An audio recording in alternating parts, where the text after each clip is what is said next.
Kok bisa? Orang Indonesia katanya belum makan. Kalau belum makan nasi, Guys, kalian pernah denger nggak sih ada temen yang ngomong, nyari makan yuk. Padahal tuh sebenarnya teman kita itu habis makan mie ayam dan bakso. Atau justru kita sendiri yang ngerasa belum makan kalau belum makan nasi. Kok bisa ya guys? Kita tuh ketergantungan beras. Sehari kita makan 3 kali, itu nggak pernah bosen. Dan Indonesia katanya menjadi negara keempat di dunia yang konsumsi berasnya cukup tinggi setelah Cina, India, dan juga Bangladesh. Nah, kita bahas hal ini yuk. Perlu teman-teman ketahui ya, jadi ada sumber yang nyebut kalau kemudian tanaman padi ini pertama kali itu katanya dibudidayakan di Cina pada 9.000 tahun sebelum Masehi. Dan kemudian ada migrasi penduduk ke wilayah Asia bagian timur. Nah, dari Cina itu kemudian tanaman padi ini menular ke Jepang, ke Taiwan, Filipina, dan akhirnya ke Sulawesi dan Pulau Jawa, guys.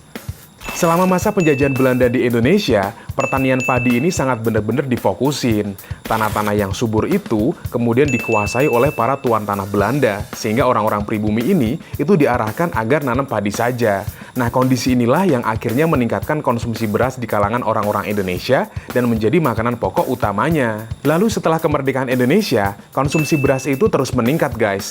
Pak Karno saat itu mengedepankan swasembada pangan, termasuk beras ini, sebagai salah satu tujuan utama pertanian di Indonesia.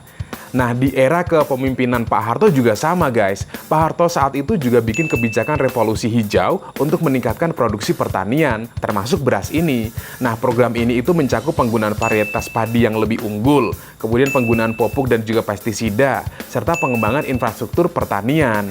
Nah, makanya nggak heran, begitu ada kenaikan harga beras, semuanya itu langsung ramai. Kenapa? Karena memang ketika harga beras ini naik, semuanya juga ikutan naik. Apalagi kalau kemudian keberadaan beras ini juga langka. Nah, kalau kita lihat ada operasi pasar, kemudian ada bazar, kita lihat warga itu rela ngantri buat dapetin beras ini, guys. Bahkan kalau di Jawa itu ada istilah, ora tak gagas, yang penting aku iso tuku beras. Jadi sebegitunya guys, kalau kita tuh sebenarnya ketergantungan sama beras ini. Nah, sebenarnya kita bisa nggak sih ngurangin ketergantungan beras ini? Karena produksi beras itu ternyata menyumbang sekitar 22% total emisi gas metana global dan juga bisa berdampak terhadap kesehatan masyarakat, terutama resiko terhadap penyakit-penyakit degeneratif seperti diabetes, obesitas, dan juga penyakit jantung, guys.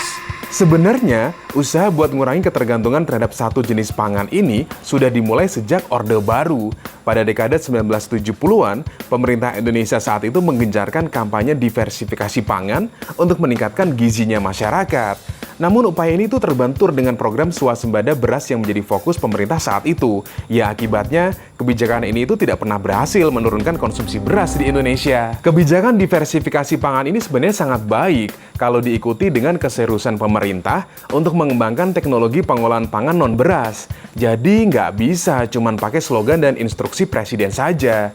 Pemerintah itu perlu serius kemudian mengelola dari hulu ke hilir potensi pangan lokal setiap daerahnya. Ini juga termasuk penguatan kelembagaan untuk mengelola lumbung pangan berbasis masyarakat. Indonesia ini sebenarnya sangat bisa kok dimanfaatkan lahan yang ada guna menanam berbagai jenis tanaman alternatif seperti sagu, tiwul, jagung, sukun, dan juga umbi-umbian. Jadi guys, diversifikasi pangan itu bukan melarang konsumsi nasi. Tujuannya itu untuk memperkaya variasi makanan dalam pola konsumsi sehari-hari. Sehingga sistem pangan itu bisa berkelanjutan dan seimbang, dan kita juga bisa meredam dampak lingkungan dan kesehatan buat masyarakat. Nah, bagaimana menurut kalian? Masih mikir kalau belum makan nasi itu kalian belum makan? Atau bagaimana? Komen di bawah ya.